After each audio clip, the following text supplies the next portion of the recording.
কাউকে নিঃস্বার্থভাবে ভালোবেসে অপমানিত হয়েছেন, শুধুমাত্র ভালোবাসার জন্য কারুর কাছে আপনি হাস্যাস্পদ হয়ে গিয়েছেন, কাউকে ভালোবাসার জন্য নিজের জীবনে চলার পথে পিছিয়ে পড়েছেন বলে মনে হচ্ছে। এগুলো যাদের যাদের সাথে হয়েছে শুধুমাত্র তারাই বুঝতে পারবে কতটা খারাপ লাগে, কতটা নিজেকে অসহায় মনে হয় যখন আপনার কাছে সমস্ত কিছু আছে। একজন ব্যক্তি হিসেবে মান, মর্যাদা, শিক্ষা, ভালো পরিবার সমস্ত কিছু রয়েছে, কিন্তু তবুও একজন ব্যক্তির সামনে আপনি ছোট হয়ে যাচ্ছেন। আপনি ছোট হয়ে যাচ্ছেন শুধুমাত্র সেই ব্যক্তির প্রতি আপনার দুর্বলতা রয়েছে বলে। যখন এভাবে বারবার কোনো নির্দিষ্ট জায়গা থেকে অবহেলিত হওয়ার পর আপনি নিজের দিকে তাকাতে শুরু করেন, আপনি নিজের জীবনে নিজে ঘুরে দাঁড়াতে শুরু করেন। আপনি এটা মনে করেন যে কোনো নির্দিষ্ট ব্যক্তিকে নিজের লক্ষ্যমাত্রা না বানিয়ে নিজের জীবনটা নিয়ে ঠিক কী করা উচিত, তার জন্য আপনি চিন্তাভাবনাটুকুও শুরু করেছেন। যখন আপনার মধ্যে সেই চিন্তা এসে গিয়েছে আপনি জীবনে ঠিক কী করতে চান আর সেটার জন্য আপনাকে কি কি করতে হবে, তখন ইউনিভার্স বা ঈশ্বর আপনার সামনে একটা একটা করে অপশানস পাঠাবেন, একটা একটা করে আপনার সামনে রাস্তা খুলে দেওয়া হবে, যে রাস্তাগুলো দিয়ে চলে আপনি আপনার লক্ষ্যবস্তুতে পৌঁছতে পারবেন। এবার পরিশ্রম তো আপনাকে করতেই হবে। যে কোনো জিনিস যেটা আপনি চান সেটার যোগ্য হয়ে উঠবার জন্য আপনাকে নিজের এবিলিটি সেট করতে হবে। এই পৃথিবীতে কোনো ঈশ্বর বলুন, ইউনিভার্স বলুন বা যে কোনো শক্তিই বলুন, ভোজবাজির মতন আমাদের জীবনে কোনো কিছু এসে রেখে দিয়ে যায় না। আমাদেরকে শুধুমাত্র রাস্তাটুকু দেখানো হয়। যখন আমাদের জীবনে খারাপ সময় চলে আমরা ভুলভাল রাস্তায় হাঁটি, ভুলভাল মানুষকে বিশ্বাস করি, আমাদের ভিতর থেকে যে ইনটিউশন সেটা আমাদেরকে সঠিক দিকে যাবার জন্য গাইড করে না। কেননা এই সময় আমাদের সাথে যখন একটা খারাপ ঘটনা ঘটে তখন সেটা আমাদের অরা, আমাদের এনার্জি, আমাদের চিন্তাভাবনাকে আস্তে আস্তে নেগেটিভ করতে শুরু করে। আর যখন আমাদের চিন্তাভাবনা নেগেটিভ হয়ে যায় তখন আমাদের মধ্যে হাজারো নেগেটিভিটি এসে ভিড় করতেও শুরু করে। একটা জায়গায় যখন খারাপ হয় আমাদের মন ধাক্কা খায়, আমরা হয়তো মনে করি যে আমাদের জন্য কোনো কিছুই ভালো নয়, আচ্ছা এই মানুষটাকেও বিশ্বাস করে ঠকবো, আচ্ছা এটাও চাইবো, হবে না। ওই যে নেতিবাচক নেগেটিভ ধ্যান ধারণা, এগুলো থেকে আমরা সঠিক মানুষকেও বিশ্বাস করতে ভুলে যাই, সঠিক জায়গাতেও পরিশ্রম করতে ভুলে যাই।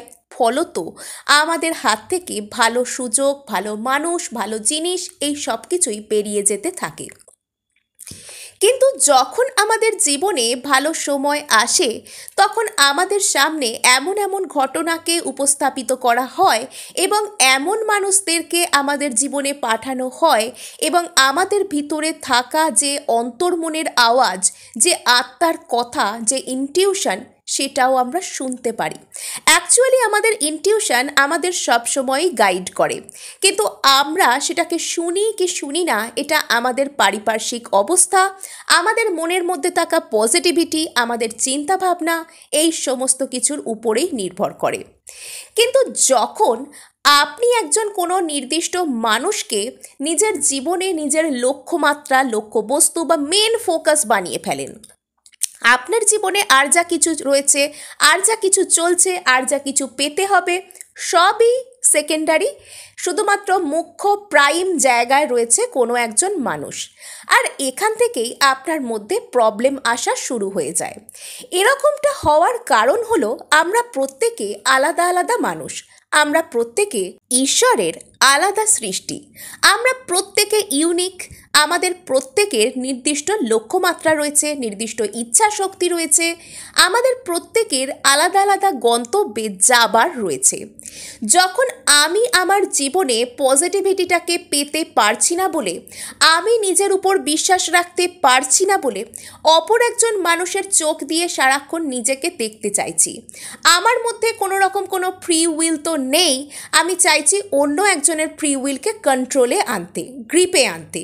কেউ আমার কথা ভাবুক, কেউ আমাকে সারাক্ষণ মিস করুক, কেউ আমার কথা সারাক্ষণ চিন্তা করুক, কেউ আমার কাছে আসুক, আমি তাকে নিয়ে বসে থাকি। এগুলো কি? এগুলো তো অন্যের ফ্রি উইলকে মেনটেন করা, অন্যের ফ্রি উইলকে কন্ট্রোল করারই একটা প্রয়াস। কিন্তু তাহলে মানুষ কি মানুষকে ভালোবাসবে না? অবশ্যই বাসবে, কিন্তু সমস্ত কিছুর মধ্যেই একটা ব্যালেন্স থাকবে।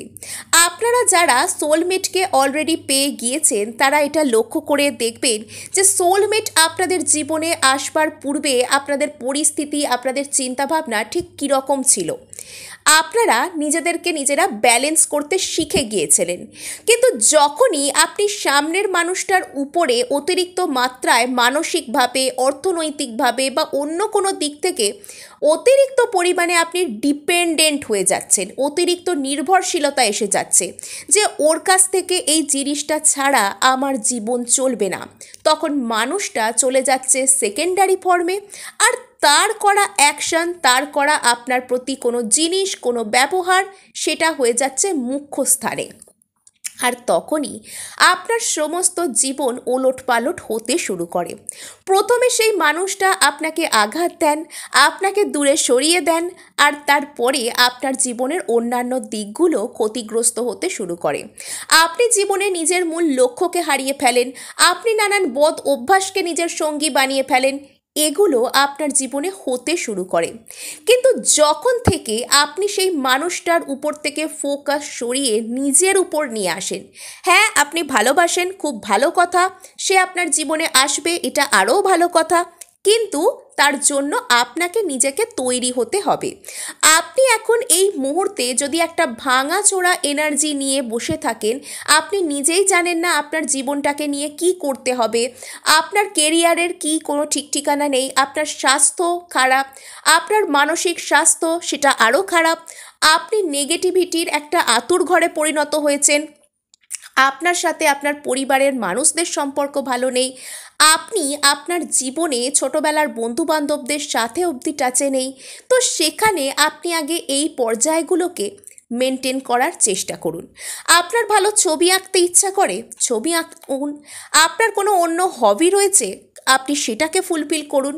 যত বেশি আপনি আলফা স্টেট অফ মাইন্ড অর্থাৎ সৃষ্টিশীল যে মানসিকতার মধ্যে থাকবেন, তত বেশি করে আপনার চাওয়াগুলো পূর্ণ হবে। নেক্সট, নিজের জীবনকে নিয়ে আপনি কোনো গোল সেট করুন। যখন আপনি আপনার লক্ষ্যমাত্রার দিকে একটু একটু করে এগিয়ে যাবেন, আপনার ভাইব্রেশন আরও হাই হবে এবং আপনি একটা সঠিক সুস্থ জিনিসের উপরে পরিশ্রম কি করে করতে হয়, ফোকাস কি করে আনতে হয়, নিজেকে যোগ্য কি করে করতে হয়, আপনার পার্সোনালিটির টোটাল ডেভেলপমেন্ট হয়ে যাবে। নেক্সট, আপনি সারাদিনে আশপাশের মানুষের সাথে কীরকম ব্যবহার করছেন সেটাকে লক্ষ্য করুন। আপনি কি সারাক্ষণই খুব রুড, খিটখিটে, অথবা মানুষকে সারাক্ষণ প্রশ্ন করা বা কারোর প্রশ্নের মুখোমুখি হতে ভয় পাওয়া, এগুলোর মধ্যে রয়েছেন? তাহলে নিজের পার্সোনালিটির মধ্যে চেঞ্জ আনার চেষ্টা করুন। যখন আপনি এগুলো আস্তে আস্তে করতে শুরু করবেন, তখন দেখবেন আপনি যাকেই চান না কেন সে আপনার জীবনে আসতে বাধ্য। আর যদি সে না আসে তাহলে জানবেন সে যদি চলে গেছে ভালোর জন্যই চলে গেছে। সাহসী হন, ভাগ্য সর্বদা সাহসী মানুষদের সঙ্গ দেয়। এই যে এটা করলেই তাকে হারিয়ে ফেলবো, ওটা বললেই সে আমার প্রতি রেগে যাবে আর চলে যাবে, বিশ্বাস করুন অনেক দিন আগেই সে আপনাকে ছেড়ে চলে গেছে। মেন্টালি, এনার্জেটিক্যালি বা অন্য যে যে দিক থেকে ভাবতে পারেন, চলে গেছে ছেড়ে। যদি সারাক্ষণ কাউকে নিয়ে আপনি হারানোর ভয় পান আর টেনশনে থাকেন, তাহলে তাকে পেয়ে গেলেও বাকি জীবনটা কিভাবে কাটবে বলুন তো? তাই নিজেকে প্রশ্ন করুন, আপনার জীবনে এই মুহূর্তে কোন কোন জায়গার ডেভেলপমেন্টের দরকার, সেই সমস্ত জায়গায় নেসেসারি ডেভেলপমেন্ট আনুন। আর তারপর দেখুন সামনের মানুষটা আপনাকে কিভাবে মুগ্ধ হয়ে দেখে।